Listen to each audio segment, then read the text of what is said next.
नवंबर में आप सबको पता है कि बॉर्डर गवास्कर ट्रॉफी शुरू होनी है और उस 5 टेस्ट मैचेस की सीरीज से पहले इंडिया 3 टेस्ट मैचेस खेलेगा न्यूजीलैंड के अगेंस्ट, जिसका पहला टेस्ट मैच स्टार्ट हो चुका है। और प्ले के पहले दिन टीम इंडिया 46 रन बनाकर ऑल आउट हो गई। क्रिकेट ऑस्ट्रेलिया ने इसके ऊपर एक ट्वीट किया है। क्रिकेट ऑस्ट्रेलिया ने बेसिकली ट्रोल किया है कि अब क्या इन अ वे कि उनके कहने का मतलब ये है कि 36 ऑल आउट इंडिया का लोएस्ट टोटल है against any test playing nation, और वो ऑस्ट्रेलिया के अगेंस्ट है एडिलेड में। तो उन्होंने कहा है कि द न्यू 36 इज़ दिस 46। ये बेसिकली उनका जो एग्जैक्ट ट्वीट है ना, वो भी मैं आपको पढ़ के सुना देता हूँ। हाय हाय, क्या ज़माने आ गए, क्या देखना पड़ रहा है गुरु। लेकिन चलो, कभी के दिन बुरे। Is all out 46 the knew all out 36। ये ट्वीट है। बुनियादी तौर पर उन्होंने मजाक उड़ाया है और अभी काफ़ी सारी बातें हो रही हैं इस टाइम पे जब मैं आपके सामने ये प्रेजेंट कर रहा हूँ वीडियो, कि यार अगर इस तरह इंडिया ने जाकर खेला ऑस्ट्रेलिया में तो बीजीटी ये हार जाएंगे, ये तो कोई तरीका नहीं है टेस्ट क्रिकेट खेलने का and all that.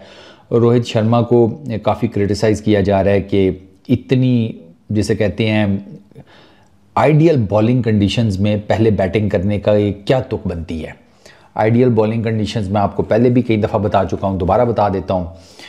Overcast conditions, पिछले एक हफ्ते से कवर्स डले हुए थे इस पिच के ऊपर, बारिश मुसलसल होती रही है, नमी, डैम्पनेस, मॉइस्चर, ये सब कुछ पिच के ऊपर था। ऊपर से मैंने आपको बताया कि ओवरकास्ट कंडीशंस, जब कवर्स वगैरह हटे, टॉस वगैरह हुआ तो रोहित शर्मा ने टॉस जीतकर पहले बैटिंग का फैसला किया। न्यूजीलैंड के बॉलर्स ने डिसिप्लिन्ड बॉलिंग की, मैट हेनरी ने, विलियम ओ'रोर्के ने, और उन दोनों ने 9 विकेटें निकाली। 1 विकेट टिम साउदी ने ली।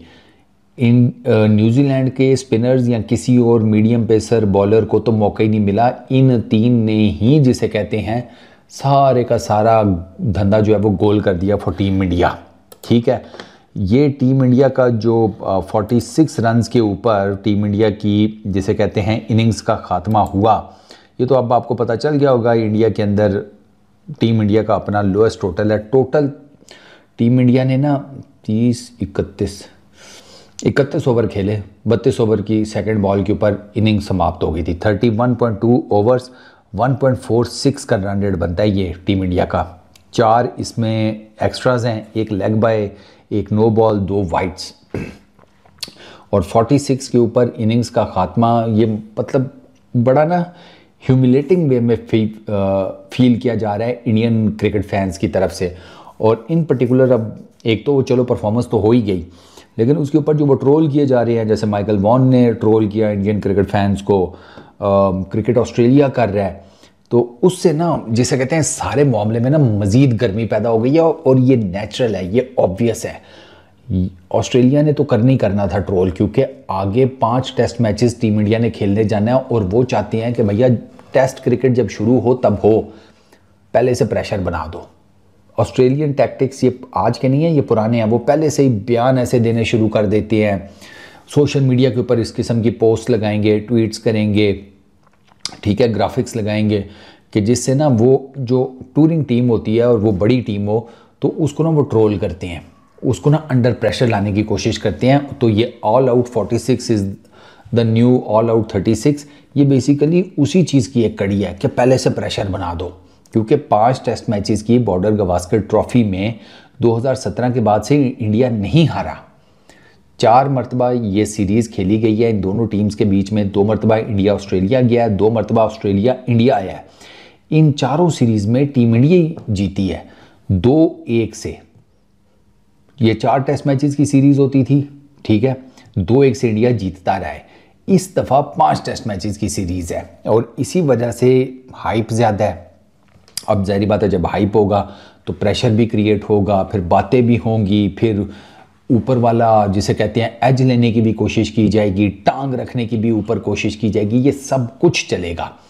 और ये जो इंडिया की बड़ी, जैसे कहते हैं, बड़ी बिलो एवरेज किस्म की जो न्यूजीलैंड के अगेंस्ट परफॉर्मेंस है पहले टेस्ट मैच में, इसका फ़ायदा भी क्रिकेट ऑस्ट्रेलिया उठा रहा है।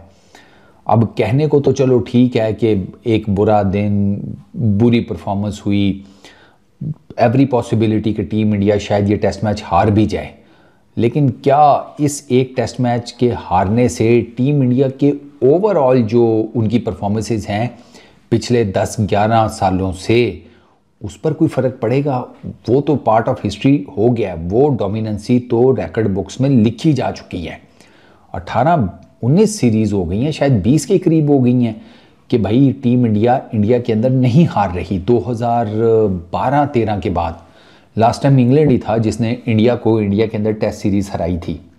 डिस्पाइट द फैक्ट कि मैं मान लेता हूँ कि ये 46 टीम इंडिया के अंदर लोएस्ट टेस्ट टोटल है, उनका 3rd लोएस्ट है ओवरऑल, ये सारी चीज़ें अपनी जगह ठीक हैं। 5 बैट्समैन 0 के ऊपर आउट हुए, ये भी अपनी जगह ठीक है।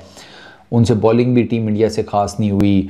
जितने भी आप टेक्निकल पॉइंट्स रेज कर सकते हैं वो सारे अपनी जगह के ऊपर, लेकिन टीम इंडिया की जो पीछे से डोमिनेंस चलती आ रही है वो नहीं ख़त्म हो सकती, वो तो एज इट इज़ कंटिन्यू रहेगी। जहाँ तक बात रह गई कि अब इस सीरीज़ में आगे क्या टीम इंडिया, तो भैया टीम इंडिया तो इंग्लैंड से भी टेस्ट मैच हारी थी। 5 टेस्ट मैचेस की सीरीज़ में ये जो अभी हुई थी इंडिया वर्सेस इंग्लैंड, उसमें पहला टेस्ट मैच इंग्लैंड जीता था, लेकिन उसके बाद आपने अगले 4 टेस्ट मैचेस में टीम इंडिया का कमबैक भी देख लिया था, वो लाइन से 4 जीते थे। तो ऐसा नहीं है कि आपको लगता है कि अगर न्यूजीलैंड, और अभी तो कौन सा टेस्ट मैच खत्म हुआ है कि न्यूजीलैंड ये टेस्ट मैच जीत जाता है तो उनका अपर हैंड हो जाएगा और वो अगले 2 टेस्ट भी बड़े आराम से निकाल लेंगे। इंडिया के अंदर ये बातें करना आसान है, लेकिन प्रैक्टिकली ये करना काफ़ी मुश्किल है। साफ सी बात है, क्योंकि वो फिर ज़ाहिर बात है, अब टीम इंडिया इतना बुरा ज़ख्म लगा है तो उसके बाद भाई वो बड़े स्ट्रांगली वापस आएंगे, वो पूरी कोशिश करेंगे कि हम स्ट्रांगली वापस आएँ। इस मैच में भी, इस सीरीज़ में भी आज का दिन उनका नहीं था, आज का दिन ख़त्म हो गया। कल एक नया दिन स्टार्ट होगा। आप टीम इंडिया का जिसे देखेंगे कि वो अपनी तरफ से ज़ोर लगाएंगे, और उन्होंने पहले भी ज़ोर लगाया, कौन सा फर्स्ट टाइम है। वो ज़ोर लगाएंगे, पूरी कोशिश करेंगे कि भैया हम इस टेस्ट में भी कम बैक करें। दो कि उनके कम बैक करने के चांसेस अब ज़रा कम हो गए हैं। 134 की ऑलरेडी न्यूजीलैंड को लीड मिली हुई है, 7 विकेटें उनकी हाथ में हैं। कल वो बुरे से बुरा भी खेलें तो कम से कम 50-60 स्कोर तो ऐड कर ही देंगे ना इस टोटल में, तो लीड चली जाएगी 200 पे। अब टीम इंडिया बैटिंग करेगी तो उसे सबसे पहले तो ये 200 की लीड उतारनी पड़ेगी। 200 की लीड उतारने के बाद अपनी लीड लगानी पड़ेगी, और अपनी लीड इतनी सब्सटेंशियल लगानी पड़ेगी कि उससे टीम इंडिया कोई जीतने की पोजीशन में आए। और इस सारा कुछ करने में टीम इंडिया के पास टोटल दिन होंगे 3। तो उसमें इस सारे जो कैलकुलेशन है ना, उसकी बेस के ऊपर ये बात कर रहा हूँ कि टीम इंडिया का इस टेस्ट मैच में विनिंग के हिसाब से कमबैक करना मुश्किल होगा। ड्रॉ शॉ अगर वो कर लेते हैं वो एक आइडियल डील होगी मेरे नज़दीक। बाकी जहाँ तक उनकी ट्रोलिंग चल रही है, ये बाकी जिसे कहते हैं क्रिकेट ऑस्ट्रेलिया के हाथों, माइकल वॉन के हाथों, इंडियन क्रिकेट फैंस भी तपे हुए हैं, वो भी ठीक ठाक किस्म का ट्रोल कर रहे हैं कि ओवर कॉन्फिडेंट हैं, इनके पीछे जनाब पता नहीं क्या क्या होता है, ये हो जाता है। पूरी दुनिया को जिसे कहते हैं क्रिकेट को हमने आगे लगाया हुआ है और हमारे प्लेयर्स की परफॉर्मेंस ये आपके सामने है। तो वो अपने एक अलग जिसे कहते हैं, उनके अंदर गुस्सा भी है, उनके अंदर जिसे कहते हैं ठीक ठाक किस्म का ना लावा भी पक रहा है। तो ये लावा जो है ना, अब ये टीम इंडिया ठंडा जो है ना, वो बेहतरीन किस्म की सीरीज़ में परफॉर्मेंसेस देखकर ही कर सकती है, वरना मुश्किल हो जाएगा उनके लिए, टीम इंडिया के लिए। बट लेट्स सी क्या बनता है। लेकिन ऑस्ट्रेलिया की ट्रोलिंग जारी रहेगी, ये मैं आपको बता रहा हूँ। बॉर्डर गवास्कर ट्रॉफी जब तक ख़त्म नहीं हो जाती, ये जो प्रेशर टैक्टिक्स हैं ये क्रिकेट ऑस्ट्रेलिया की तरफ से आती रहेंगी। तो आप जो इंडियन क्रिकेट फैंस हैं वो अपने आप को मेंटली रेडी कर लें। आपको इस किस्म के ट्रोल से भरे हुए ट्वीट, सोशल मीडिया के ऊपर पोस्ट, कुछ भी नज़र आ सकता है, ठीक है। तो कोई बात नहीं, दिल गुर्दा पक्का रखें। फ़िलहाल एक तो आप इस मैच से भी बाहर नहीं हुए, दूसरा आप न्यूजीलैंड वाली सीरीज़ से भी बाहर नहीं हुए, और बॉर्डर गवास्कर ट्रॉफी अभी अगले महीने के एंड के ऊपर शुरू होनी है। तो इतने सारे टाइम फ्रेम में ना बहुत कुछ चेंज हो सकता है। बस इस वीडियो में इतना ही। अपना बहुत ख्याल रखना, नेक्स्ट वीडियो में मुलाकात होगी। Peace out.